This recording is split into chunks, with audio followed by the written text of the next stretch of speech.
This story begins with several system windows informing citizens about a series of anomalous events occurring around the world. A giant abalone was reported found by fishermen on the coast, so immense that not even 10 people could surround it, suspected to be a mutation caused by nuclear wastewater. There was also information about an ancient tree in a tourist area growing wildly, spreading its roots for kilometers, and cracks appearing in the ground due to a possible abnormal earth pulse. The notifications continued with giant vines falling from the sky, making fairy tales real, and with news that subway tracks had been destroyed in multiple places, resulting in some casualties. No one paid attention, since they knew all this was nothing more than a bunch of sensationalist headlines, not very different from the false alarm about the zombie bite years ago. Many students were gathered in front of the school, considering that local rumors were much more interesting than the news. Suddenly, their attention was completely diverted to the figure approaching. It was the beauty of the school, Chu Qingli. Immediately, the crowd wondered if she was finally about to break up with her boyfriend. According to them, the relationship was nothing more than an act of charity on her part. Chu Qingli had already been accepted into Qingcheng University, while her boyfriend hadn't even managed to get into a decent university. Because of this, their futures were on completely different levels. Chu Qingli approached Fang Yi and called his attention. Fang Yi turned around somewhat curious. With a cold expression, she explained that she had thought it over and their relationship wasn't realistic. School-time love always reached a point where one wakes up and realizes they are not meant for each other.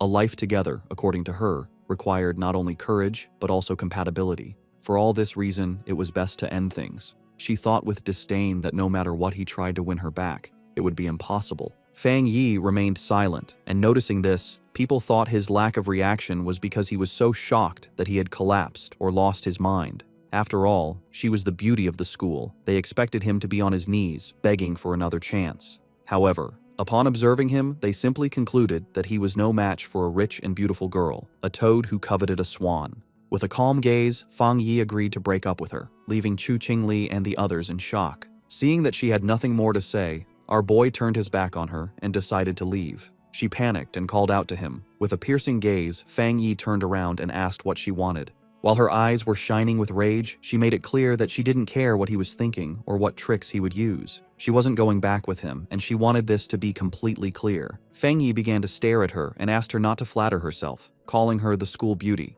Upon hearing this, her eyes widened in surprise, making her blush.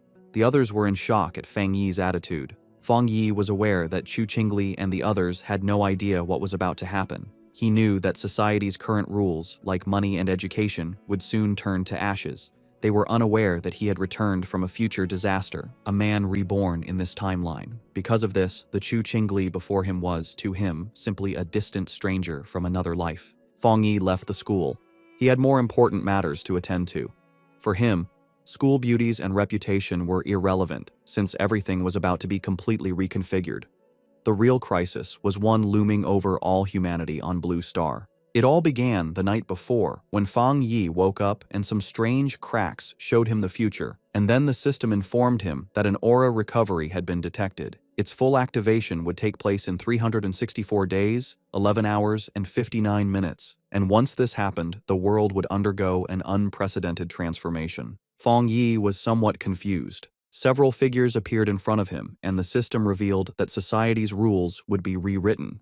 The era of cultivators was about to arrive, and power would become the new standard. Our boy felt somewhat curious, extended his hand and asked who it was. Then a strange light began to appear in front of him. A system window appeared, explaining that it came from the confines of the universe and used top-tier algorithms integrated with cosmic secrets. Its function was to automatically generate cultivation techniques based on spiritual materials touched by the host, showing that current techniques were zero. Fang Yi began to extend his hand, and his eyes widened in surprise as his hand passed through the system window. Then, a powerful monster emerged and began to roar. Fang Yi was paralyzed and his eyes filled with fear. Inside the monster's mouth was a corpse, and the system revealed that this was his end as an ordinary person, as well as the fate of billions on Blue Star. Fang Yi swallowed saliva and could not help but feel afraid. He put his hand over his chest, and his eyes filled with worry. Fang Yi began to ponder and remembered his past life. He had been just an average person, swept along by the tide of events, struggling only to survive with the hope of overcoming the disaster. However, he witnessed the fall of his nation and the suffering of the people, and in the end, he could not escape from the mutated beasts. He remembered dying in despair, full of rage, and with a deep desire for revenge. His eyes began to shine with determination, as he thought that perhaps this was why he had been chosen by the system and brought back 1 year before the recovery of Aura. He began to extend his hand, knowing that at this moment, most people had no idea about the change that was coming. Fang Yi touched the fragments of the system and decided that he would use each anomaly caused by the aura to his advantage. The system began to initialize a new evaluation. The eyes of our boy began to shine as the system informed him that it had been successfully linked. A new path had been unlocked, and now everything in existence could be used as material.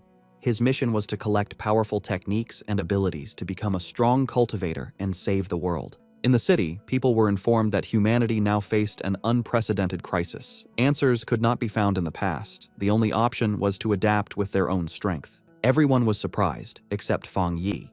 When he turned on his phone, he saw several notifications. He understood that the government neither confirmed nor denied the strange phenomena, limiting itself to telling people to prepare. This, he knew, was Jia Nation's subtle way of issuing a warning, since reports once considered mythical nonsense would never have gone viral in this way. His eyes filled with sadness as he began to remember the past. He knew that this indirect and silent approach by Jia Nation helped citizens remain calm and trust their country. It was a hard and slow method, but much more effective than the chaos and gunfire of neighboring nations. Then he remembered that the system had told him that he could use anything, which meant that he should go wherever anomalies occurred. His attention was fixed on the phone. It was the #1 trending news. The UV index at Qingcheng University had reached a historic record of the century. Because of this, a heat warning had been issued, urging new students to take safety precautions and use sunscreen. The students were somewhat confused, as they thought that even the best universities now resorted to sensationalist advertising. They considered this false, definitely a paid topic to be trending, since heat of that magnitude could kill people. Fang Yi looked up at the sky and saw that it was full of clouds, then activated the UV meter and saw that it was at 0. He was somewhat confused, as he didn't understand how the weather could be so different, since Qingcheng University was only 15 minutes away by car. Images of a blazing sun above the university were published, and students were informed that new student registration would continue, but they should avoid the North Gate due to the high UV index, as all other entrances remained open. Fang Yi couldn't help but smile. He knew that when anomalies occurred for the first time, most people only thought it was a publicity stunt, and only he knew the truth. His eyes began to shine with joy as his first opportunity had arrived. Fang Yi changed clothes and went to Qingcheng University. Everyone was carrying umbrellas. It was so hot that the leaves of the trees had fallen. Our boy went to the north gate of Qingcheng University, the least crowded of all.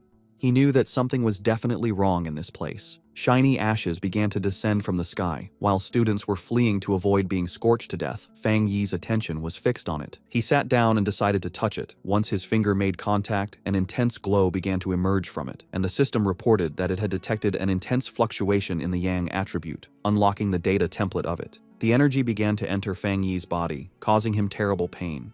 An intense glow began to emerge from our boy's body. People covered their eyes to avoid going blind. They didn't know what was happening and thought they were hallucinating. The energy started burning Fang Yi's clothes, making him clench his teeth tightly. He put his hands on top of his head and started going crazy, not knowing if the system had finished compiling. He felt like he was about to die. The compilation was completed, and Fang Yi acquired a Yang attribute technique, the Golden Sun breathing technique. Later, it's the day for new students to register at Qingcheng University. Our main character's ex-girlfriend arrives at the registration area.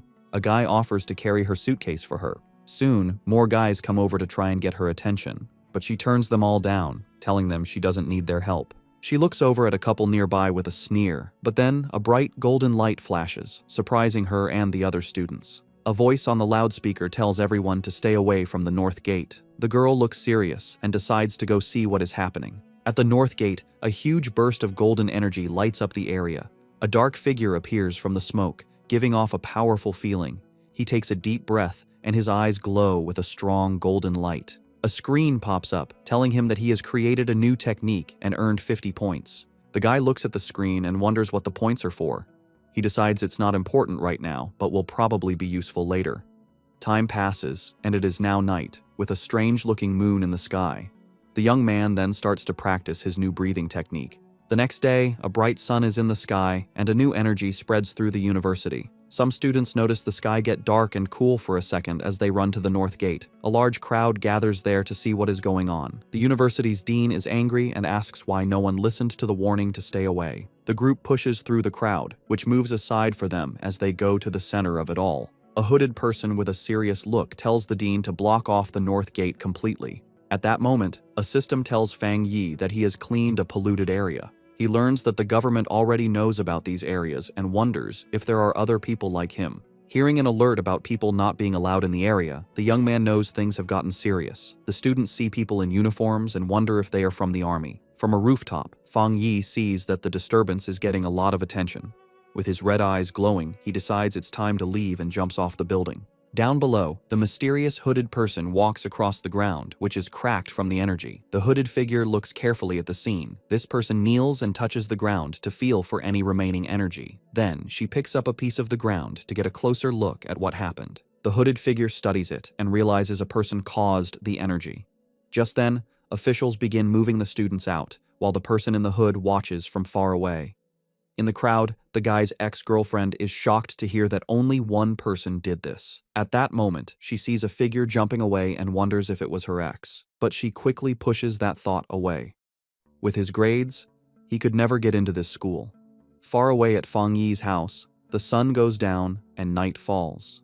Lying on his bed, the young man complains that his body is still hot, even after a cold shower. Because of the heat, he's afraid he won't get any sleep. He also worries that because of what happened today, someone might have noticed him. He then picks up his phone and sees a popular news story about a cultivation association. The young man remembers that everyone used to think it was just a joke on the internet. Just then, he remembers the hooded people at the university and thinks they must be from the association.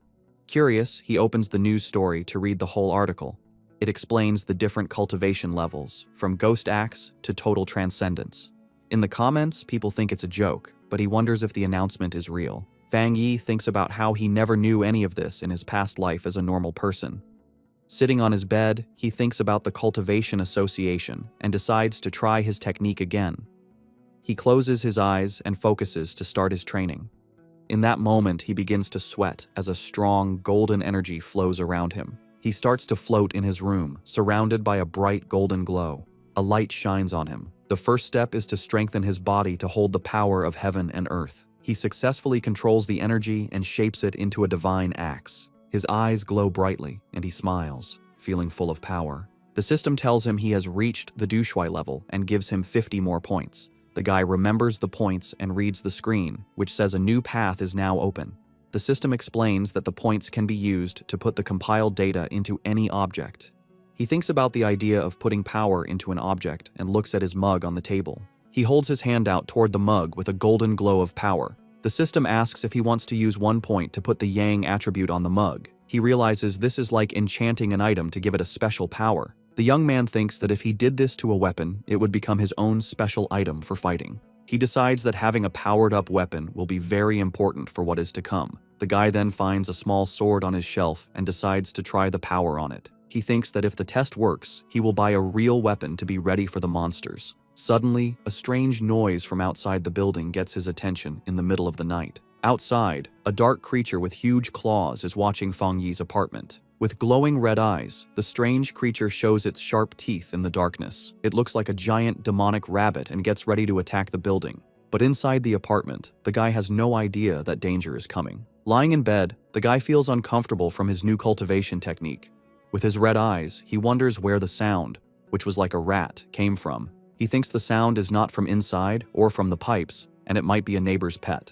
Walking through the living room, he thinks that with his better hearing, it is normal to hear the neighbors. Then the guy focuses his hearing to listen more carefully to the strange sound, but he soon realizes something is wrong and becomes alert. Fang Yi goes to the door and comes face to face with the scary creature right there in the dark hallway. In the hallway, the strange creature with red eyes appears and glares at him, ready to attack. He is startled and recognizes the mutated beast. A memory from his past life scares him. At the same time, a drone flies over the city at night, showing that others know about the danger. On top of a building, a girl complains that they still have not caught the rabbit that ate a rare fruit. With a lollipop in her mouth, the young woman seems very calm and confident about the mission. She then orders her team to keep sending her updates about the target she is hunting. After that, the mysterious girl jumps from the top of the building to begin the chase. Falling very fast, she moves with ease between the huge city buildings. Suddenly, the young woman feels the mutated beast's power and realizes she is getting closer to it. With her eyes glowing, she finally finds the creature and gets ready for a fight. The mysterious hunter lands hard on a rooftop, moving with amazing skill. Running down the side of a building, she gets the order to chase the target no matter what. With a perfect landing, the young woman continues her chase without stopping. Jumping from building to building, she warns that the creature ate a special fruit and might evolve. Just then, a man working late sees something fast go by his window and is very confused. He wonders if he is seeing things, but his boss yells at him for just standing around. Meanwhile, the hunter stands like a shadow in front of the moon on the 65th floor. Back in the apartment, Fang Yi faces the strange creature, which screams at him. With his golden eyes, he knows his body has changed, and now he can fight it fairly. The creature then attacks with its claws, but the young man dodges with amazing speed. Fang Yi thinks that his body has really changed, and now he can see the attacks in slow motion. With sun energy in his hand, he wonders why a mutated beast is here so soon. He then remembers things from his past life and faces the monster. The guy knows the creature has not fully evolved yet, and the night makes it stronger and angrier. So he rushes forward to attack, because he has to stop it, or everyone in the building will die. Fang Yi manages to grab the creature with his hand full of energy. With surprising strength, the guy bites the strange creature without any fear. He holds the monster tightly, and his golden eyes shine with a cold, focused look. Then the young man spins the creature in the air and realizes its tail is its weak spot. Taking his chance, he grabs the beast's tail with all his strength. Fang Yi throws the monster against the window, and it shatters from the force. With his fist glowing gold, he gets ready to land a powerful punch. The guy shoots a beam of energy that hits the creature right in the air. The monster is then completely covered by the bright golden beam of light, but the strange creature grabs the golden energy with its claws and tries to take its power. Fang Yi then realizes the monster is trying to steal his yang power, and he fights back. He thinks the power of the sun is too strong and that the rabbit is just destroying itself. Soon after, a golden explosion covers the monster, which can't handle that much energy. In the building next door, a couple wakes up from the noise, and the man wonders if it was thunder. He then goes to the window to check, but sees nothing strange outside. Our hero lands on the floor, surrounded by what is left of his golden energy. The young man thinks that the creature was like a starving ghost trying to eat his power. After the fight, the monster's eye falls to the floor, letting out a weird black smoke. With a serious look, he stares at what is left of the creature he just defeated. Without thinking twice, the guy stomps hard on the eye, crushing the rest of the beast. He understands that the creature of the night was desperate for his opposite Yang-type power. The young man thinks that if he were normal, the monster would have easily eaten everyone in the building. With that, he knows he needs to learn more techniques to face the dangers ahead. Meanwhile, a mysterious girl jumps through the air in the moonlight, looking like a hunter. With amazing speed, the young woman runs very fast down the side of a building. When she gets to the scene, the mysterious hunter's eyes open wide with shock. Standing there in the middle of the night, she wonders if someone else defeated her target. Kneeling on the ground, she notes that the target has been destroyed, and that she will try to get the night attribute back. But as she touches the monster's remains, she is surprised by a golden energy that is still there. The young woman then feels a strong heat and a burning power that makes her pull back right away. The young woman remembers the energy from the university gate and understands that this is not a coincidence. After this discovery, the girl turns on her communicator with a serious and determined look. She tells her base that the target was taken out by a powerful new forerunner with a special ability. A voice on her communicator asks if the same person cleaned the gate and killed the rabbit. A man confirms they have no information on this person, and that the association must recruit him. The silver-haired girl agrees with the plan. She then carefully puts the small flame of energy into a container on her clothes. Her boss tells her to stop her other missions and focus on finding the new forerunner. At that, the mysterious hunter calmly unwraps the lollipop she was holding. The young woman puts the candy in her mouth and says she understands the new order perfectly. But before she starts the mission, the girl says she first needs to get some milk tea to relax. A voice on the communicator wonders who this mysterious person with so much power could be. The young woman agrees that the president was right and that she needs to meet this powerful master. Fang Yi's day starts with the sunrise. He stretches, ready to train. He knows waking up early is good for his power, so he prepares for another session. The fighter uses his breathing method, taking in the morning's golden energy. As the energy fills him, his eyes glow with golden power. He enters the Ghost Axe realm and feels the technique's power appear. A sudden burst of energy surprises him. He realizes he's getting stronger again. Power flows through his body, and he focuses to control it. He makes a tight fist, feeling the energy now in his hand. He summons his key axe and sees that the weapon feels much lighter. He grips the weapon's handle firmly, ready to try out his new strength. The warrior lifts the golden axe over his head, preparing a powerful hit. He reaches the 2-star Ghost Axe realm, releasing his strength. His eyes now burn with golden flames, showing his new power. Fang Yi's body feels much stronger and tougher after this change. He grew stronger so fast because he used the extra energy from his last power-up. Fang Yi decides that from now on, he will level up slowly and carefully, one step at a time. But his growing power gets a lot of attention, so he needs a more private place. In the association's office, a man feels something strange in the air.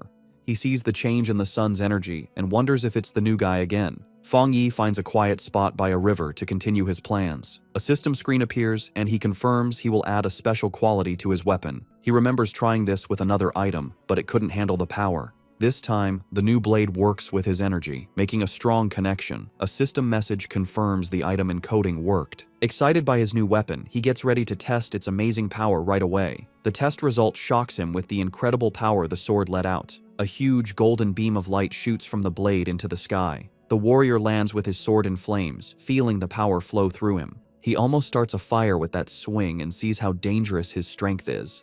The smoke from the attack is big, so he knows he was seen and needs to leave. A girl is running fast toward the smoke he left. She complains that she stepped away for a moment and missed everything. Suddenly, the young woman stops. She sees that the river is actually boiling. The agent flies over the damaged area, wondering what the new guy did to the place. She can already imagine being told off, since everything has gone wrong since he appeared.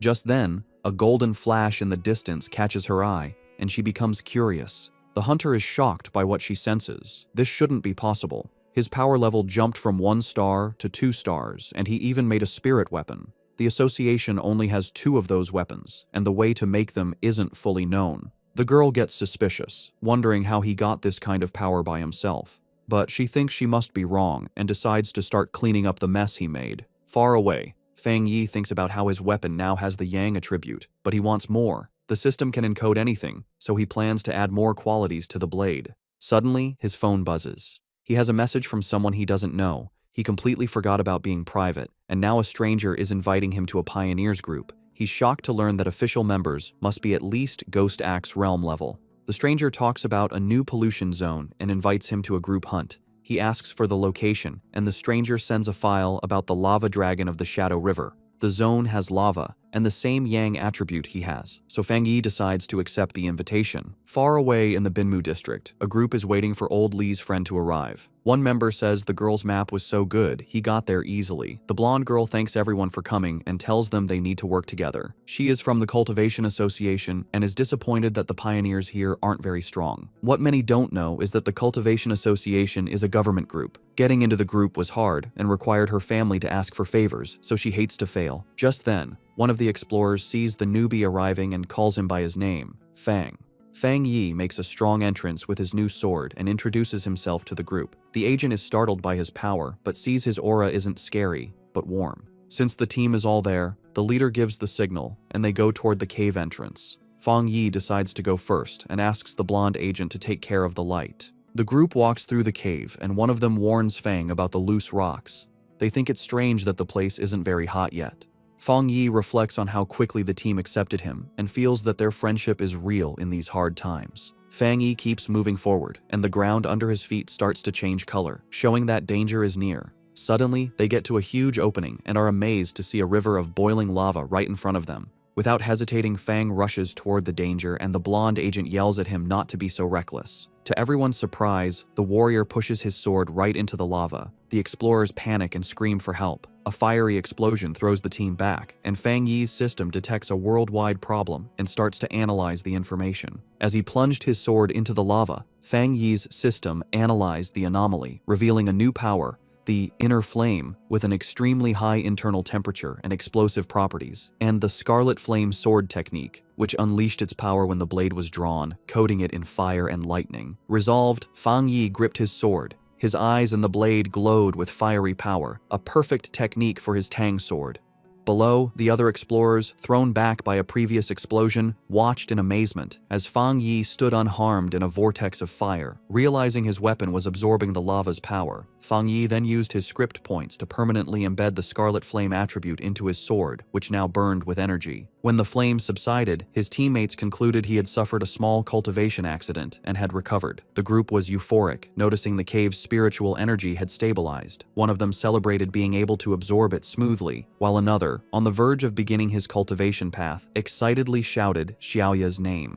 The blonde agent, Xiaoya, encouraged them to train while she kept watch, and the team thanked her for the opportunity. The peace was interrupted when Xiaoya detected figures approaching the entrance, warning that other pioneers were arriving. 3 muscular men entered, led by one with an eye patch and glowing red eyes who arrogantly declared the resource-rich land was now theirs. Xiaoya grew worried, recognizing all 3 newcomers were at the 1-star Ghost Axe realm, a level her team couldn't challenge. Despite the danger, Xiaoya tried to reason with them, politely stating they had arrived first and even offering to let them join. Her diplomacy was met with contempt. The eye-patch-wearing leader mocked her low level and ordered them to get lost or face the consequences. Xiaoya's expression hardened. She reflected on the harsh reality of survival of the fittest in this new era, but as a member of the Xia Nations Association, she decided she couldn't allow this injustice. Just as the confrontation was about to escalate, Fang Yi stepped between Xiaoya and the hostile leader. With his sword ignited, he coldly asked the large man if he had nothing better to do than bully a young woman. The eye-patch-wearing leader was left stunned and speechless. Without hesitation, Fang Yi unleashed a single, devastating swing that created a fiery explosion, sending the 3 aggressors flying. The force of the attack startled Fang Yi's own teammates from their meditation. He remembered the tragedies caused by those who followed the survival of the fittest principle, knowing only overwhelming force would work on such people. To make his point, Fang Yi drove his blade into the ground in front of the rival leader. Surrounded by an immense golden aura, he coldly ordered them to scram. Terrified by this second display of power, the leader called Fang Yi a monster and screamed for his men to run as Fang Yi watched them flee. His teammates rushed over, buzzing with excitement over his incredible power. Fang Yi smiled, brushing it off and suggesting it was time to leave. As they left, Xiaoya contemplated the immense power Fang Yi had shown, realizing he had held back. Convinced he was a top-tier pioneer, she knew she had to report this major discovery to her organization immediately. The scene shifts to the Spiritual Energy Cultivation Association office, where a woman on the phone with Xiaoya repeated in surprise that another high-attribute pioneer had appeared. The office worker grew flustered, realizing she had said too much, especially with an imposing man standing behind her. She awkwardly hung up after confirming the report. The young woman cheerfully asked her gray-haired superior if they were lucky enough to have 2 high-attribute pioneers in a row. He, however, grimly corrected her that luck had nothing to do with it, explaining that every high-attribute individual is destined to become a new center of power, a responsibility that stressed him immensely. Under a sunny sky, Fang Yi returned to the city. He tried to disguise himself as a cosplayer, but his powerful presence and authentic sword only drew more attention. His walk was interrupted when he saw on his phone that news of the cave incident had already gone viral. He chided himself for his carelessness, knowing the eruption of his internal flame was too noticeable. Dismissing the idea that his teammates would betray him, he focused on a more urgent matter. The massive yang energy he had absorbed was pushing him toward a new breakthrough. He needed to find a secluded place immediately and headed for the back mountain. 5 minutes later, on that same mountain, a silver-haired young woman named Su Qingying, a garden restoration expert, felt a sudden, powerful presence. She saw an intense burst of light, like a miniature sun, and recognized the signs of a cultivator breaking through to the 3-star Ghost Axe realm. The scale of the energy astounded her. She'd never imagined a breakthrough of that realm could be so monstrous. Driven by a sense of duty and a flash of recognition, she raced toward the disturbance, vowing to catch the mysterious individual this time. High on the mountain, Fang Yi was focused on his breakthrough. He pulled in huge amounts of golden energy, which spun around him before forming a bright, sun-like ball above his head. As he meditated in the air, the power behind him formed a complex, star-shaped divine shape. Golden energy sparked across his skin, and his eyes glowed with great power as he tried to control the wild energy. Finally, the power came together, taking the shape of a giant divine axe made of pure golden and light blue energy, crackling with power. Meanwhile, Su Jingying arrived and stopped suddenly when she saw the amazing sight. She watched in total disbelief, seeing that the mysterious person was about to swing the divine axe he had just created. His level of control was incredible. She wondered how anyone could command so much spiritual energy with such perfect skill and steadiness, asking herself if this man had secretly been training for centuries. The sight brought back a painful memory. Su Qingying remembered her own attempt to break through to the Ghost Axe 2-star level. The pressure from her own divine axe had been too much for her, pushing back and making her cough up blood. It left her stuck in bed for a full week.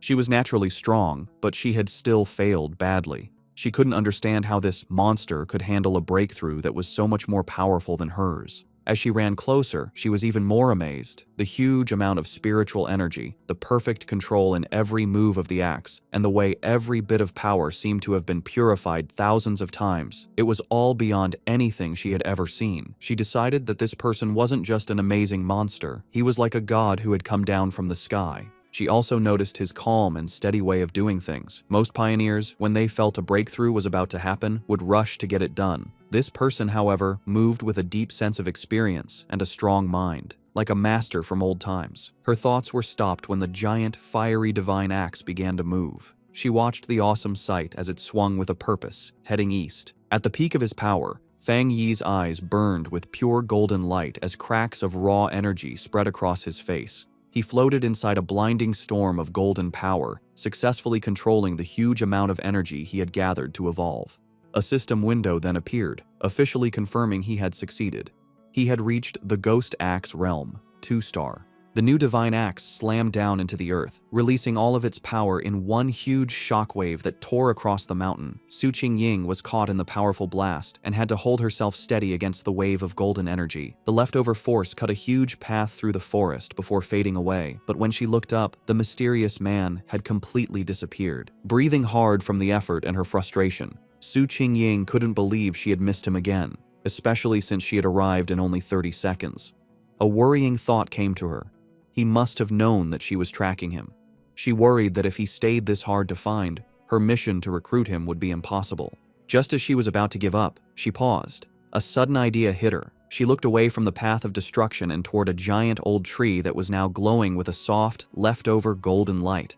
With a new feeling of certainty, she called out into the woods that seemed empty, calling him Senior and asking if he was still in the area. From the shadows of the forest, Fang Yi appeared, his hooded body giving off a cool confidence. His glowing red eyes were on Su Qingying. He immediately knew she was the person who had been looking into him for the past few days. Seeing she had been found, Su Qingying stood her ground and properly introduced herself. She said she was the captain of the Firefly Squad, a part of the Spiritual Practitioners Association of Xia Nation, and also one of the nation's first pioneers. On behalf of the association, she sincerely invited him to join them. She admitted she had been following him for 2 days and hoped her methods hadn't made him think badly of her. As she spoke, Fang Yi stayed quiet, and his face was hard to read under his hood. Su Qingying added that while the public didn't know yet, all the official papers for the association were ready. Inside, however, she was very nervous, choosing her words carefully and worrying if she was bothering him or making the powerful man angry. She knew she had to sound soft and respectful. Her carefully planned speech was cut short by Fang Yi's simple, direct question.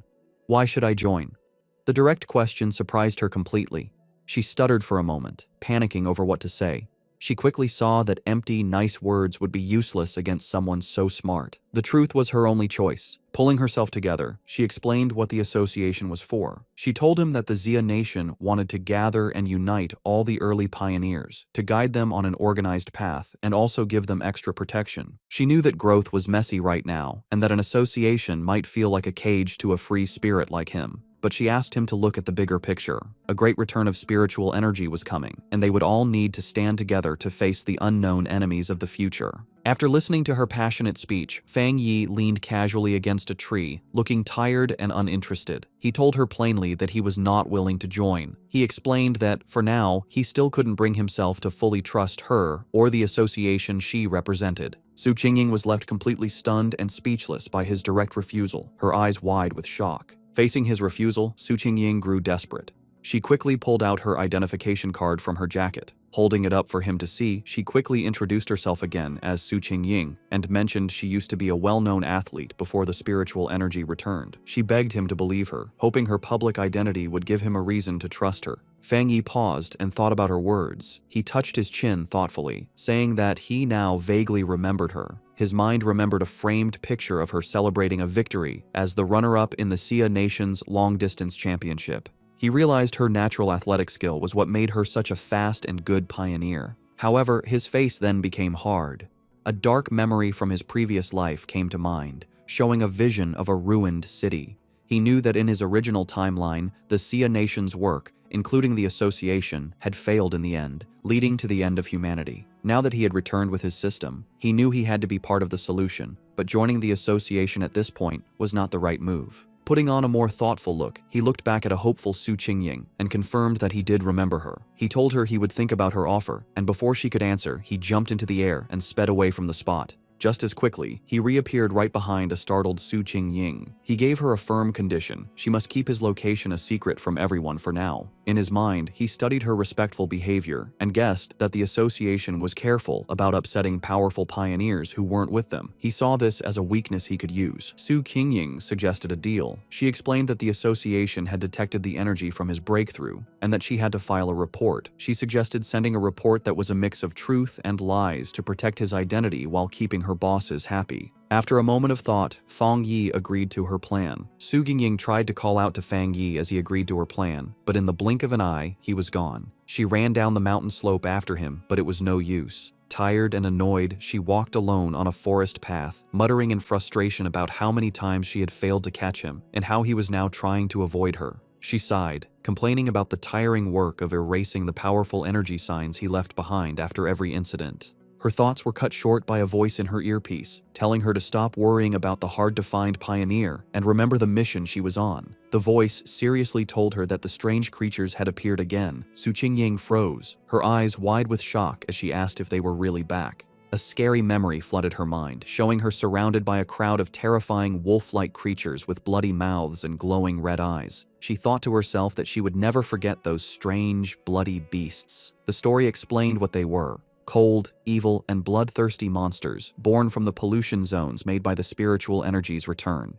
They got power from these zones, turning into monsters that ate humans. Some could even hide as natural disasters, killing anyone as they split up lands and made new pollution zones. If they weren't stopped, their very destructive nature would let them keep eating the human world until nothing was left. A heavy storm suddenly hit the city. The night sky wasn't lit by streetlights, but by constant, violent flashes of lightning. Rain poured down, and red alerts lit up people's phones, warning of the severe thunderstorm and telling everyone to stay inside. Another alert announced that the Yuhuang Mountain area was closed because of flooding risks. From their windows, people commented they hadn't seen a storm this bad in years, with some joking that a powerful being might be facing a lightning trial nearby. Hidden in a rainy alley, Fang Yi watched the storm grimly, his red eye glowing. He could feel the huge amount of lightning energy in the air, recognizing its wild power. He knew this was no ordinary storm but another anomaly, with its power focused on a single point. His eyes scanned past the city buildings and locked onto a distant mountain peak that was being hit by lightning again and again. He had found the center of the storm. Without hesitating, Fang Yi raced into the downpour, leaping across rooftops as he sped toward the mountain. When Fang Yi reached the base of Yuhuang Mountain, his system immediately confirmed a pollution zone was detected. He looked up at the peak, but instead of its usual beauty, he saw a grim scene with skeletal remains scattered among twisted trees. Another system notice added to the danger, stating the pollution level was unknown. Still, Fang Yi moved forward without hesitating, walking into the dark, stormy woods with a determined look. As he got closer to the center of the storm, he saw a massive bolt of blue lightning strike the mountain's summit, lighting up the whole area. He had found his target. Inside the Spiritual Practitioners Association's command center, officials held a tense meeting. A large screen showed a vortex of blue energy over a mountain peak. An official reported that the danger on Mount Yuhuang was rising quickly, so they had to close it off and call it a new contamination zone.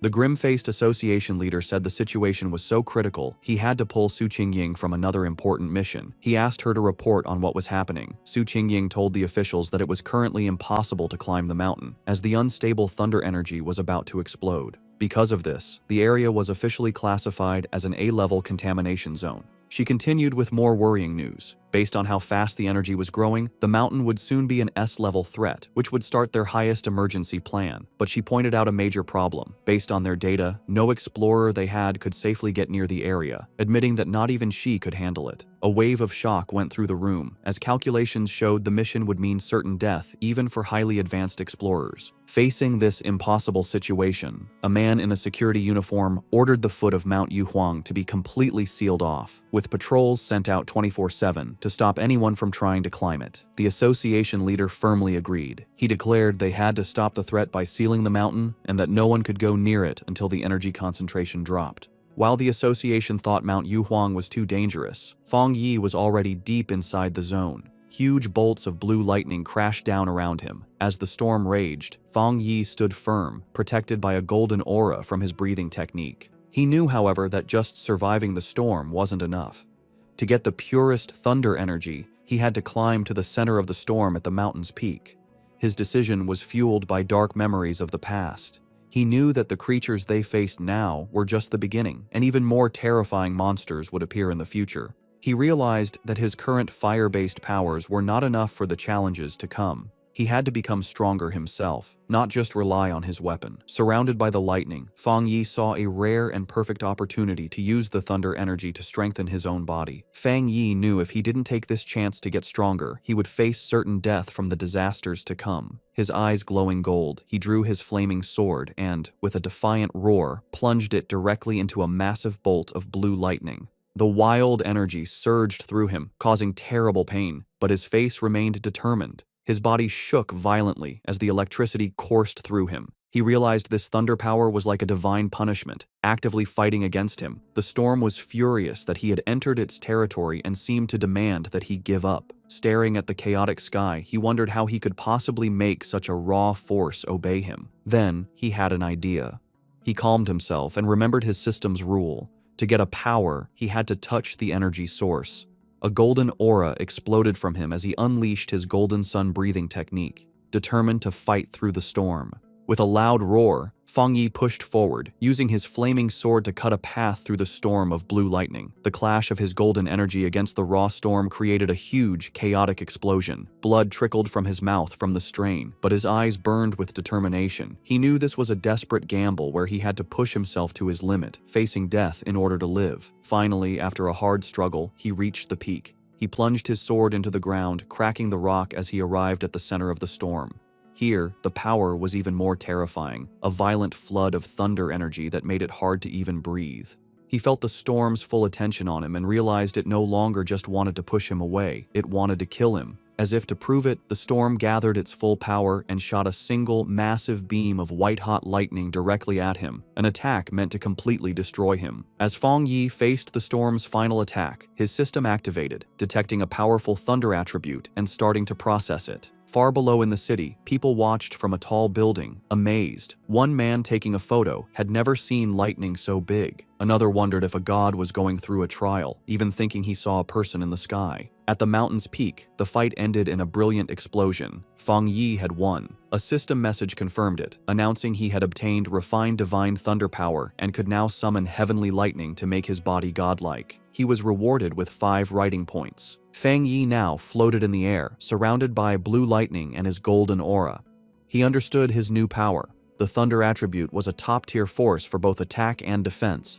Unlike his sun power, which was mostly for defense, the thunder could refine his body and turn it into intense energy. He decided that the thunder was now his spear and his shield. He also realized the power wasn't just about destruction, it was also about purification and rebirth. He could feel the energy strengthening his bones and muscles without any pain. The system then offered him an upgrade to punish evil, which would grant him double critical damage, asking if he wanted to use writing points to get it. Landing softly, Fang Yi thought about what to do next. His first thought was to put this new thunder power into his Tang sword. He considered it carefully. While it would make the blade stronger, he worried it might mess with the purity of the sun attribute already in it. He also knew that putting too many different powers into one item could damage or even destroy it. Suddenly, he had a brilliant idea. Looking at his hand, he decided to do something different. He would implant the thunder attribute directly into his right hand. The system immediately responded. asking if he wanted to put the thunder attribute into the chosen item. A confident smirk appeared on his face as he gave the command. Instantly, all the wild blue lightning in the air rushed into his right hand as he claimed the storm's power for himself. The next day, on the storm-damaged peak of Mount Yuhuang, the immediate danger was gone. Below a cliff, Su Qingying and an army officer named Major Han Li stood over numerous figures in body bags. Su Qingying reported that the contamination zone's energy had strangely dropped from its most dangerous level to a mild level in just 3 hours, though some electricity was still in the air. Major Han Li listened and immediately figured out what had happened. Someone had been there. It was a seeker, a person who actively looks for these dangerous events. Su Qingying was shocked, wondering if another seeker was involved and if they could have survived. She knelt and looked for clues but couldn't sense anything, guessing that the heavy rain had washed away any evidence. She concluded that the seeker must have left the mountain safely around 8 p.m. the night before. Major Han Li agreed with her timeline. The strange event began around 6 p.m., and the army sealed the mountain at 7 p.m., so the seeker must have climbed the mountain before it was closed. He noted that their instruments predicted the danger would reach grade S, but after 8 p.m., the energy suddenly dropped. Standing where the lightning had been strongest, the major added his own theory. He believed the seeker not only survived the lightning, but probably had a thunder-related power, turning the disaster into a great opportunity. He concluded this person was the direct cause of the sudden change. The major then shared his biggest worry. People like this were the most dangerous because they didn't know whose side they were on. Su Qingying agreed, adding that if such a powerful person was a threat, the disaster they could cause would be huge. They had to be found quickly. Miles away, sitting on his couch and unaware of the military operation now focused on him, Feng Yi let out a sudden, loud sneeze. Back on the mountain, Major Han Li made his decision. He gave a firm order to his troops. Find this person immediately, at any cost. As his command was given, he assigned the mysterious target his temporary codename, the Tyrant. The investigation on Yuhuang Mountain started right away. The army hoped the Spiritual Practitioners Association could recruit the mysterious person codenamed Tyrant soon. In the meantime, they would keep all information about the event secret and start their own investigation. On the rainy peak, the association leader told Major Han Li that they already had a high-level pioneer trying to make contact. He then turned to Su Qingying and ordered her to give her report to the major. Su Qingying was caught off guard by the order and gasped in panic. Forced to think fast, she began her half-true report. She connected the current incident to the pioneer who had recently cleared the pollution zone at a local university. Inside, she was panicking, terrified she would say something wrong and reveal her deal with Feng Yi. She explained that she had been trying to contact him, but he was hard to find. She mentioned finding the body of a mutated rabbit he had killed and correctly identified his Yang Flame attribute from the evidence. She finished by promising to do her best to get close to him and find out how he had cleared the university's gate. She silently prayed for help, knowing that mixing truth with lies was her only way to make her story sound real. Major Han Li listened closely, thinking about what a pioneer with a Yang Flame attribute meant. He seemed happy with her report and thanked her for her hard work, calling her a talented young pioneer. Su Qingying gave a sharp salute and replied that it was her duty. With the meeting over, Major Han Li mentioned they would release fake news about natural disasters to hide the event from the public. He also said he disagreed with posting spiritual energy information online where bad people could use it.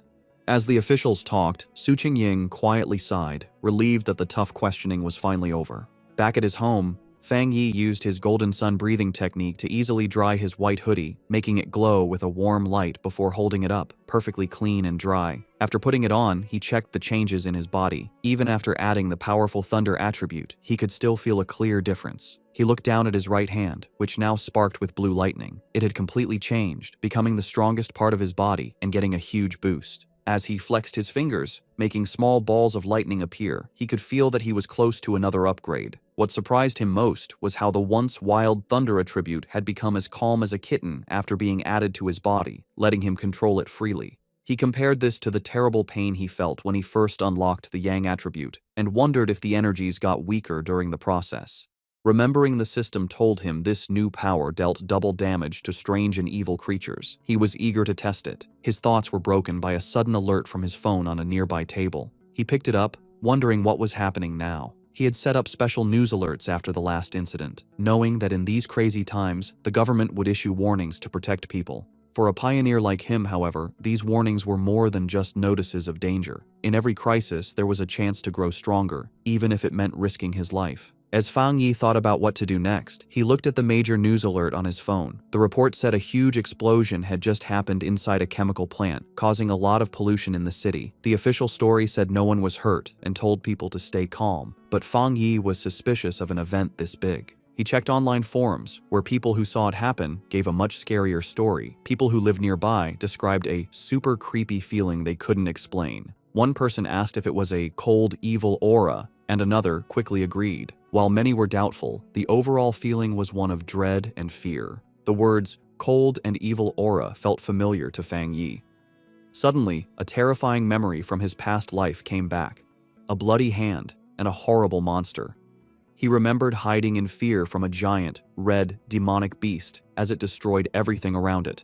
The creature, a gross, multi-eyed rat-like monster, was a threat he knew too well. Back in the present, he looked serious. He remembered the nature of these creatures. They were plants or animals that changed in a strange way after becoming self-aware, their power going wild and giving them terrifying hunting and killing abilities. They loved to appear in the dark of night. Realizing this new threat was 100 times more dangerous than the mutated rabbit he had fought before, Fang Yi knew he had to do something. Clenching his fist, which sparked with his new blue lightning, he decided he would go out that night to stop these creatures from surviving and getting stronger. Standing up, he was surrounded by blue electrical energy. It was time, he decided, to test his new 200% critical hit ability in a real fight. On a dark and stormy night, rain fell on the empty city streets. As a traffic light changed, a blur of motion sped across the wet road, a squad of cloaked figures moving with amazing speed. These were the members of the Destroyer Squad, and they were hunting. One member reported to their headquarters that they were tracking Anomaly File Number 7, codenamed Candle Knight, but had lost the target. The creature's known ability was to blend into the darkness, making it very hard to follow. The squad member added new, scary details to the file. The anomaly made a faint sizzling sound when it was close and liked to eat humans. As lightning lit up the sky, the squad landed on a rooftop to look over the city. Their leader, a determined man with light hair and a scar on his face, knew the stormy weather was perfect for the creature's hunt. He said with grim certainty that they could not let that happen.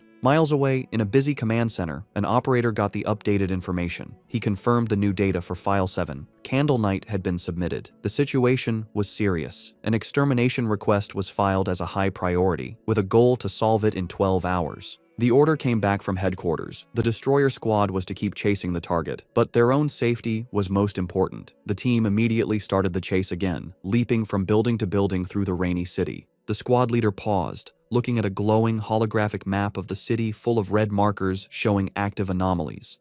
He knew that a 12-hour response time wasn't fast, but it was the best headquarters could do. The country was large, and with anomalies appearing everywhere, even their advanced resources were stretched thin. Just as the Destroyer Squad got close to their target's last known location, a warning came from their headquarters. The operator told them that the area they were entering was currently occupied by Spiritual Energy Cultivation Association agents. A photo of Su Qingying appeared on the screen as the operator explained that her team was watching pioneers there and could be asked to help. The Destroyer Squad's leader acknowledged the message and asked headquarters to have her come help, saying he had heard of her good work. Elsewhere, Su Qingying was surprised to learn she had become so famous. The Destroyer Squad waited grimly in the rain. Soon, Su Qingying and her own cloaked team arrived, taking a spot on a higher rooftop. With a hand on her hip, she looked down at the squad below and casually asked if they were the ones calling her for overtime. The Destroyer Squad's leader was not happy with her casual tone. He sternly told her that the Candle Knight anomaly eats people and that this was much more serious than a simple overtime request. One of Su Qingying's team members shot back, asking if that was the right way to ask for help. Su Qingying then turned to leave, saying that the Destroyer Squad seemed so good, they probably didn't need help after all. She announced that her team, the Ying Squad, would be leaving. As they started to go, her team members muttered among themselves, one worrying about their boss's savage attitude and another defending her, saying their own missions were just as dangerous. The leader of the Destroyer Squad immediately panicked and called for her to wait. He apologized for his harsh tone and begged for her help. He explained just how dangerous Candle Knight was, and that without her famous tracking skills, they would be at a great disadvantage. He stressed that if his team failed, the people of the city would be the ones to suffer, as the monster would kill them all. After agreeing to work together, the two teams stood on a rainy rooftop, ready to hunt. Su Qingying concentrated, and a glowing blue ball of energy appeared in her hand. She announced she had found the creature. The orb's energy expanded, showing the monster's location. Hidden in the dark, wet ruins of a chemical plant, the monstrous, multi-eyed rat-like creature called Candle Knight was eating something. Its file noted that it liked darkness, dampness, and eating people. With the target found, Su Qingying gave the command for the joint operation to start. The creature's senses were sharp, and it instantly looked up, aware of their presence. It jumped away just as an attack hit the ground where it had been. A member of the destroyer squad said the target had spotted them and ordered the team to form up. The squad members moved with incredible speed, their cloaks blurring as they chased it. They surrounded the creature from all sides, and with their prey trapped, they shouted together, ready to attack. One of the destroyer squad members lunged forward, shouting the order to attack. He hit the creature hard, sending it crashing into a pile of rubble. But instead of being weaker, the monster's body began to change, its back erupting with red sores and black spikes. With a furious shriek, the enraged Candle Knight fought back, creating a vortex of dark energy. Su Qingying desperately shouted for the teams to watch out for the sound wave and dodge. Her warning was a moment too late. A powerful sonic blast erupted from the creature, sending the squad members flying back. The destroyer squad's leader was thrown from the rooftop, crashing onto the street below. One of his team members rushed to his side. The leader pushed himself up, bruised but alive. He admitted that if he hadn't moved back at the last second, his bones would have been broken. He knew they were in grave danger. If the creature stayed in the city any longer, it would cause a huge disaster. The battle took another turn as Candle Knight continued to change. It grew large, bat-like wings and let out a roar, its throat glowing with green energy. It then spewed a corrosive, dark substance that filled the air with toxic green smoke. The creature aimed this blast at the ground, trying to melt the street to burrow underground and escape. One of Su Qingying's team members warned her that the monster had a corrosive dark power and that anything it touched would be destroyed. She explained that their team didn't have a power strong enough to fight it. Su Qingying, however, stayed calm. She ordered her team to stay alert and not to mess up the destroyer squad's formation, reminding them their main job was to gather information and help with strategy. Meanwhile, a destroyer squad member with a dagger prepared to strike the escaping creature. Suddenly, a pair of menacing red eyes glowed from the darkness. The winged Candle Knight lunged forward, narrowly dodging an attack from a leaping squad member. Enraged, the destroyer squad leader yelled at his team not to let the monster escape. The winged creature flew through the city streets, chased by the cloaked members of the Ying squad. From a high rooftop, Su Qingying and two of her team members watched. Suddenly, she sensed a sharp increase in spiritual energy from the creature's direction. Realizing something important was about to happen, she ordered her team to stay outside while she followed it in by herself. The chase led them to a large, dark, abandoned factory. Inside, Su Qingying said she would scan the area's spiritual energy. The destroyer squad's leader noticed the advanced watch on her wrist. She confirmed it was a new device from the association, explaining that the watch showed the energy level a squad could safely handle was 50. Candle Knight's reading had been just 48. Suddenly, the device on her wrist began to flash wildly, the reading shooting past 80. Su Qingying shouted that the energy levels were going crazy. At that moment, a massive, shadowy form with glowing green eyes appeared in the rafters above. They had been led into a trap. Su Qingying realized with horror that there was more than one creature in the factory. The shadowy, monstrous face of a new creature loomed behind them. The destroyer squad's leader panicked, yelling that they needed to retreat immediately. Taking charge, Su Qingying suggested a tactical retreat toward the main door to force the hidden enemy to show itself. She fired a blast of energy to clear a path, shouting for her team to follow. But before they could escape, she cried out in pain and collapsed, her senses overwhelmed by an invisible poison gas. Su Qingying suddenly found herself alone in the vast green darkness of the factory. She called out to her team, but no one answered. She knew they were nearby, but the poison had made them unable to sense her. Putting the pieces together, she realized the full trap. Candle Knight had led them to this factory, which was the territory of a much more powerful creature, a giant serpent she had only faintly sensed earlier. As if summoned by her thoughts, the huge, armored head of a shadowy serpent with glowing green eyes loomed over her. She now understood that unlike Candle Knight's simple dark power, this creature's black mist was a strong poison, and they had been breathing it in since they arrived. The gas worked silently, paralyzing its victims while draining their spiritual energy. Fighting back would only use up their power faster, leading to certain death. She could feel her own spiritual energy was almost gone, and without it, she knew she would soon be another victim. As she collapsed to the floor, her strength gone, she despaired at the terrifying intelligence of a creature that was just playing with them. She closed her eyes, wondering if this was the end. Lying defeated on the factory floor, Su Qingying saw a single ray of light cut through the green darkness above. A flicker of hope appeared in her eyes. Suddenly, the factory ceiling exploded inward, and a blinding light filled the room. Her eyes widened as a figure came down from the blast. It was Fang Yi. He landed gracefully in the rubble, his hooded figure standing out against the glowing hole in the ceiling.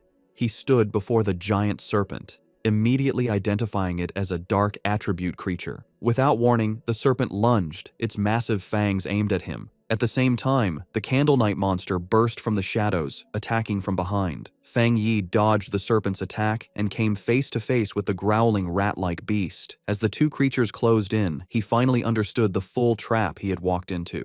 In a shocking move, Fang Yi let the Candle Knight monster bite his shoulder. As blood splattered, he noted their surprisingly smart tactics, one creature for luring prey, the other for killing them. He taunted the beast latched onto him, asking if it enjoyed biting people so much. In response, he unleashed his new power. Bright blue lightning erupted from his body as he challenged the monster to taste his thunder property. At the same time, he fired a massive beam of golden solar energy from his free hand, which hit the lunging serpent head-on. Now, covered in crackling electricity and free from the stunned rat creature, Fang Yi turned his full attention to the serpent, unleashing a flood of golden flames as he challenged it to see how well it could handle fire. The giant serpent lunged with a furious roar, its huge mouth open to eat its prey. With amazing agility, Fang Yi dodged the attack, flipping through the air while swinging his glowing golden sword. As he landed, he coolly told the monster to look at his blade, a clear challenge to the giant beast. The serpent seemed to pull back, cautious of the glowing weapon. Seeing his chance, Fang Yi counterattacked. Leaping through the air, he delivered a powerful slash to the serpent's face, his sword covered in the crackling blue energy of his thunder power. The force of the blow was huge, but the result wasn't what he expected. Instead of crushing its skull, the creature's head split down the middle, revealing a second identical head underneath as if it were shedding its skin. Fang Yi landed on his feet, his eyes wide with surprise at this strange development. The creature's split head then pulled apart completely, shedding its outer layer to reveal its true, healed form. As green energy pulsed in its neck, Fang Yi knew the fight was far from over. The serpent reacted with shock and pain as the leftover thunder energy from Fang Yi's sword ran through its body. It roared in fury as the electrical energy grew stronger, overwhelming its dark power. Watching the creature twist in pain, Fang Yi gave a small, confident smirk. He knew he had the advantage, as he had already sensed this serpent's dark aura was stronger than Candle Knight's. He then revealed his clever plan. When he attacked with his sword, he had held back the full force of his fire. Instead, he had used the blade to carry and channel the thunder power from his hand directly into the snake's body. He compared the two creatures, realizing this serpent was a far more dangerous and evolved monster than Candle Knight. Suddenly, he felt a sharp pain in his shoulder where the rat creature had bitten him. He hissed, looking down to see strange purple snake scales growing from the wound. He understood immediately. Just as he'd thought, this was a smart, mutated species. Its poison, delivered by its partner's bite, had a paralyzing effect that let it kill silently. He could feel a sharp pain from the wound, but he also felt his Golden Sun breathing technique working to fight the venom. With a determined look, he knew he had the perfect counter. The Yang Flame power could dissolve the poison, the Golden Sun technique would protect and heal his body, and the Thunder power would purify anything left. As the energy from his powers pulsed through him, Fang Yi recognized the benefit of his combined abilities. The mix of his Yang Flame and Thunder powers now gave him a clear pain signal to any poison, acting as an early warning system. He knew he was lucky. For others, the serpent's sneaky poison would have been impossible to cure. He guessed that for the serpent to have grown so large, it must have relied on surprise attacks. He thought of the monster's den, filled with the skulls of its victims. With Candle Knight acting as the perfect bait, the two creatures had become a deadly trap even for top pioneers, which explained why so many had disappeared. But in the end, it didn't matter. As he watched the creature's huge skeleton burn to ash in his holy fire, he knew its reign of terror was over. Standing before the fire, Fang Yi felt satisfied. His inner flame was powerful, but the triple critical hit from his new thunder power had sealed his victory. He felt confident that his fighting skills were now pretty good, even compared to other high-level pioneers. He stood silently for a moment, watching the flames burn the last of the monster. Just as he was about to leave, he paused, reaching out his hand as if he sensed something. His eyes narrowed. He wasn't alone. Someone was still there. He turned just in time to see a figure stumbling out from the smoke, coughing from the ash. It was Su Qingying. She stood silently, covered in soot and clearly tired, but she was alive. As the smoke cleared, Fang Yi found himself looking at the unconscious members of the other squad, with Su Qingying sitting among them. He recognized her as the agent from the association and coolly told her that there was no need to pretend. He added that her playing dead act needed work, which surprised her. Embarrassed, Su Qingying covered her face. Realizing this was the same powerful pioneer she had been tracking, she tried to make an excuse, claiming she woke up from the smell. Fang Yi, however, wasn't fooled. He complimented her, pointing out that while her teammates were out of energy, she was strong enough to keep a small reserve to protect herself. If she had really been unconscious, he explained, she wouldn't have been able to smell anything. Flustered, Su Qingying could only offer an awkward thank you. In her mind, she was amazed. He had seen right through her. She had indeed kept a bit of spiritual energy for protection. She had no idea how he had beaten both Candle Knight and the giant serpent all by himself. Noticing her embarrassment, Fang Yi's tone softened. He told her she didn't need to cover her eyes and that he only asked her to be honest with him and keep his identity secret. Seeing she and her team were safe, he said it was getting late and he would be leaving. Su Qingying tried to call out to him, but it was too late. Saying that explaining things would spoil the surprise, he jumped effortlessly through the hole he had made in the factory ceiling and disappeared into the night. As he traveled across the rooftops, Fang Yi thought about the battle. He was glad Su Qingying hadn't tried to absorb the dark power from the monsters, remembering its disgusting coldness. He wondered why he couldn't absorb it himself. He guessed maybe the dark energy was already gone, or his body had instinctively rejected it. He decided to think about it later, at home. Left alone in the huge, abandoned factory, Su Qingying looked up at the moonlit hole in the ceiling where Fang Yi had disappeared. She sighed, disappointed that she hadn't gotten a good look at his face, and realizing he still didn't trust her, or the association. Her quiet moment was short. Acting like a squad leader again, she walked over to the unconscious captain of the destroyer squad and gave him a few slaps, telling him to wake up. The man groaned and slowly opened his eyes, bruised and confused. His first thought was panic, and he shot up, shouting that they had been ambushed. Su Qingying just watched him with a calm look. The leader and his squad members then saw why she was so calm: the massive, smoking skeleton of the giant serpent. They stared in total disbelief, confused by the scene. The leader demanded to know what happened and where the powerful yang energy came from. Su Qingying calmly explained that a powerful pioneer had rescued them. She continued her carefully planned report, explaining that the pioneer was likely the person from her original mission, a very high-level individual with a yang attribute. She let her voice trail off, suggesting his appearance was a lucky coincidence. The other squad members were in complete awe, with one saying it was unbelievable that one person could defeat both monsters. Su Qingying added that she hadn't managed to recruit him yet, and that he had even managed to track her back, which only made him more mysterious. Getting back to their grim job, the destroyer squad leader asked where Candle Knight's body was. As he began using a green energy technique to clean the scene, he said they needed to collect the remains for the association. As the squads began the cleanup, the destroyer squad's leader used a green orb of energy to gather the strange, dark remains left from the battle. As he stepped forward, he accidentally crushed a piece of debris on the floor, which suddenly exploded in a blast of bright blue electrical energy. He jumped back in pain, yelling at the force of the shock as Su Qingying looked on in surprise. This new discovery only made things more mysterious. The remains, which they now realized belonged to Candle Knight, were crackling with leftover electricity. The squad leader turned to Su Qingying, questioning her report. He reminded her she had said the pioneer had a yang attribute, yet this incredibly strong electrical power told a different story. The two leaders knelt to look at the electrically charged body. Su Qingying was stunned by the pure strength of the thunder power left behind, confirming it was a high-tier power. This led the destroyer squad's leader to a new idea. Maybe two high-level pioneers had appeared, one to kill the serpent and another to kill Candle Knight, before leaving together. Su Qingying knew that wasn't right. She struggled with how to explain the unbelievable truth, remembering the image of the lone pioneer holding both crackling blue lightning and roaring golden fire. She knew no one would believe that a single person could have two different top-level powers. Having just one made you a genius. Having two was almost unheard of. The impossible proof was right in front of them. The burning skeleton of the giant serpent was the work of a Yang Flame Walker, while the electrified body of Candle Knight was the clear mark of a Thunder Tyrant. The combined squads could only look on in complete disbelief, wondering what kind of monster this mysterious pioneer really was. As reinforcements from the association arrived, Su Qingying was glad she had left team members outside. If she had been inside too long without checking in, they would have reported her missing.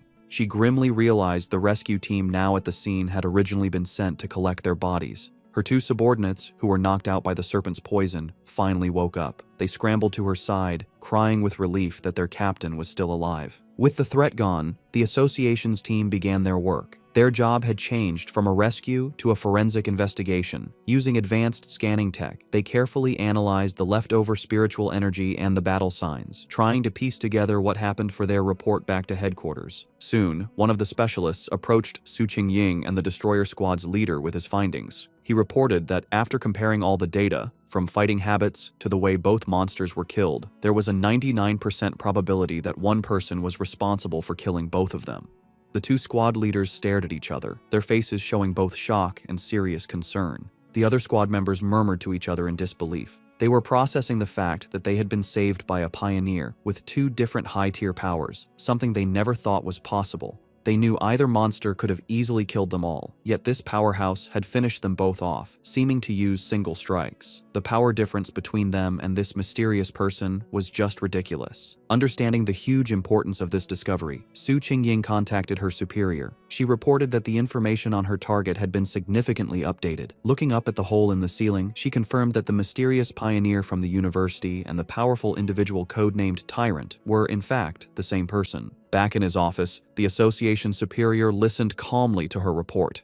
After thinking about the information, he gave a new command, telling Xiao Su to pause her mission for now. He explained that the pioneer had saved her team, killed the monsters, and secured the area. These were not the actions of an enemy. He added that he and Old Han, Major Han Li, didn't agree on the matter, and for her own safety and to avoid leaving a bad impression on their powerful potential ally, she was to stop all contact with the tyrant for the time being. While on the phone with her boss, Su Qingying, though she had agreed to pause her mission, couldn't help but add one more piece of information. She told him she had one more theory, based on what happened when she had tracked Tyrant to the back mountain where he was advancing his power.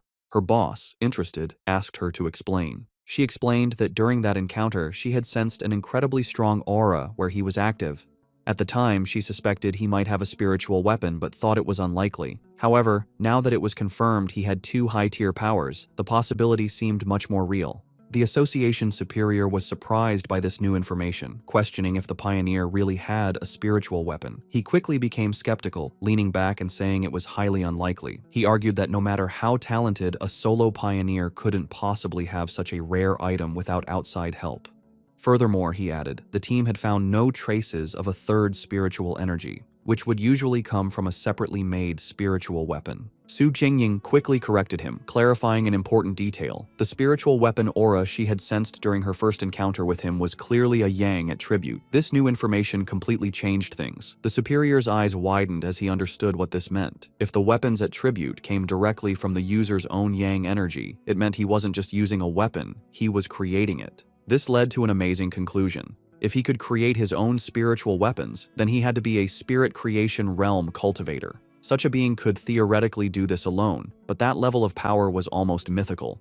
Su Qingying was floored by this idea, knowing that cultivators at that level were extremely rare, with barely more than 2 in the entire world. The superior then thought of an even more terrifying possibility. If this person did have a third, separate attribute, it would shift the balance of power and shake the entire pioneer community. He explained that according to all known research, different attributes clash inside the human body, making it nearly impossible for them to exist together. So far, no pioneer had ever been confirmed to have 3 different spiritual attributes. Therefore, if the pioneer truly had a spiritual weapon, the fact that they didn't detect a third energy signature from it might actually be a good thing. As the call ended, the superior was left with a single worrying thought. He could only hope that such a powerful pioneer would never become an enemy of humanity. Back at his apartment, Fang Yi stood thoughtfully under a hot shower, washing away the dirt and tiredness from his recent battle. As he dried off, he thought about the current state of the world. He knew there was less than a year until the official spiritual energy revival, but dangerous monsters and strange events were already happening more and more often. He used his yang attribute to easily dry his clothes, his hand glowing with golden energy as he thought about how many pioneers, like himself, had already started cultivating on their own.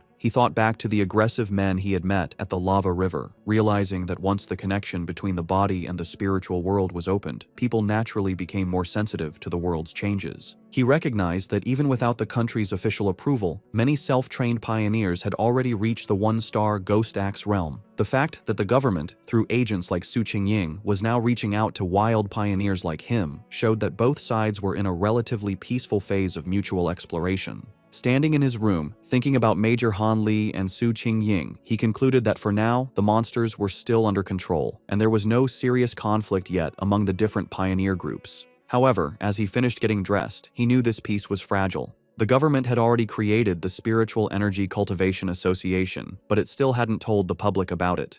He understood their strategy perfectly. While people were talking more about local problems and strange events, the government was walking a fine line, trying to both protect humanity and give subtle early warnings without causing mass panic. Despite his recent victories, Fang Yi's analysis of the world situation was still grim. He knew the problem was the government's lack of confidence to officially start a full-scale cultivation era. With such a huge population, he understood that once the full truth was revealed, society would likely collapse into chaos and death. In the current state, even official pioneers couldn't stop the inevitable chaos, and the mix of internal problems and external threats from monsters would only make things worse. He admitted that the government's gentle, careful approach wasn't wrong, knowing that human fear and panic could be more destructive than any monster. However, what truly worried him was how fast the monsters were developing, which was far exceeding his expectations. He reviewed the information on the creatures he had just fought. They were a typical product of dark attribute contamination, specifically the shadow attribute, a sub-branch of dark energy that his system identified as a natural enemy to pioneers, and currently something he couldn't absorb. He realized these monsters were far smarter than typical beasts, working together to trap and kill pioneers, whom they saw as a good food source. He knew, however, that these creatures were still much weaker than the true dark-type monsters he remembered from his previous life. Monsters that could destroy entire countries on their own. Still, the close call was a serious reminder of the growing danger. He was certain that if he hadn't been there, Su Qingying and her entire squad would have been wiped out. A bit of hope sparked inside him as he thought about the system's wording. The fact that the dark attribute was only temporarily unabsorbable suggested that once certain conditions were met, he might be able to use its power himself, a possibility that could be key to winning in the future. He reviewed his current abilities. He now possessed the Golden Sun breathing technique of the Yang attribute, the Divine Thunder tempering of the Thunder attribute, and the Crimson Flame blade technique. With these perfectly suited, high-tier techniques and his current strength as a 3-star Ghost Axe realm pioneer, he knew very few could match him. Yet, as he stood surrounded by his own great power, he knew with absolute certainty that it was still not enough. His thoughts were suddenly interrupted by his phone ringing. He picked it up, surprised to see a call from his auntie. On the other end of the line, his aunt asked about his health before explaining the real reason for her call. She told him that his cousin was coming to study in the city and, worried for her safety, asked if she could stay at his place for a few days instead of a hotel. Feng Yi was taken aback, his memory of his cousin extremely fuzzy. All he could recall was a quiet, straight-A student who was obsessed with her studies. He couldn't even remember what she looked like. Despite this, he agreed, telling his aunt that there was a spare room. When he asked when she would be arriving, his aunt simply replied that she would give the cousin his address and let her come over by herself. Elsewhere, in a dark room lit only by a computer monitor, a person with long, almost claw-like fingers typed quickly on a keyboard. The person, wearing a big hoodie with bare ears, was finishing a phone call with her mother. Her mother, who was Fang Yi's aunt, told her that she should arrive at her cousin's place by tomorrow afternoon and that she would bring some specialty snacks. The person politely ended the call, saying it was no trouble and that she had something else to do. On her screen was a chat window for a group called Spiritual Energy Revival, Martial Arts Vanguard Team. The user, Feng Heiju, had just announced her arrival in the city and her plans to stay at her cousin's place. After ending the call, she clicked her mouse, pulling up a new window. It was a rumor alert about an internet-famous town, now nicknamed Death Town, where 3 more people had vanished in relation to a pork beast challenge. A gruesome, blood-splattered image of the town was with the article. With glowing glasses reflecting the screen, Feng Heiju identified the location as Yanhuo Town, her interest clearly sparked. Her browsing was interrupted when her mother entered the room, asking if she had finished packing. Feng Heiju told her mother that she was packed, but that she'd rather stay in a hotel than bother her cousin. Her mother insisted, saying it was much safer than staying alone and that she trusted the cousin completely. Gently pushing her daughter out the door, her mother gave her some final advice. Be sure not to cause trouble and help out around the house when she could. Feng Heiju reassured her mother that she understood. Once the door was closed, Feng Heiju let out a small sigh, preparing herself for the visit. She thought of it as just one more hurdle to overcome. Adjusting her glasses with a flash of determination, she resolved that no matter what her cousin was like, he couldn't possibly be more difficult to handle than a monster. The next day, under a bright blue sky, a young woman with long dark hair and glasses pulled a suitcase toward an apartment building. She checked her phone, confirming that the map had led her to the correct destination. Looking up at the building, she murmured to herself that this must be the place, ready to finally meet the cousin she barely remembered.